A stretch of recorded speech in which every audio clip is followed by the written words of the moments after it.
भूल injection देदेले nurse चलीगला 6 रोगी जीवन हॉस्पिटल रे एबे अन्य रोगी संपर्क छानिया गोटे राति रे कोरापुट शहीद लक्ष्मण नायक मेडिकल कॉलेज और हॉस्पिटल रे 5 जन रोगी मृत्यु होइछि।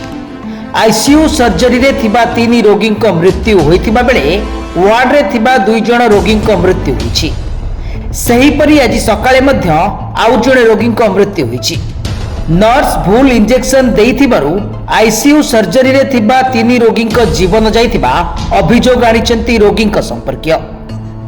आईसीयू सर्जरी रे भगवान परिचा एवं शुक्ला माझी पुरुष थिबा बेले जणे महिला रुकुनी पेंटिया मृत्युवरण करिसेंती। सेहीपरि वार्ड रे थिबा बत्तीखरा और फूलमती माझी मृत्यु घटिछि। वार्ड रे थिबा 2 महिला केउ कारणरू मरिसेंती ताहा जणा पड़ी नाही। आईसीयू सर्जरी रे मृत्युवरण करिथिबा 3 रोगी मृतदेह को व्यवच्छेद पई रखा जाइछि।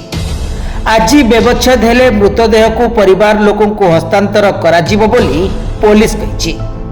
अन्यपटे मेडिकल कॉलेज रे जेपरी कौनसी अप्रीतिकर परिस्थिति सृष्टि न हुए सेथिपई अधिक पुलिस मुतयन करा जाइछि। तेबे 5 रोगी किभଳି मृत्यु होला से नहीं कौनसी प्रतिक्रिया मिली नहीं।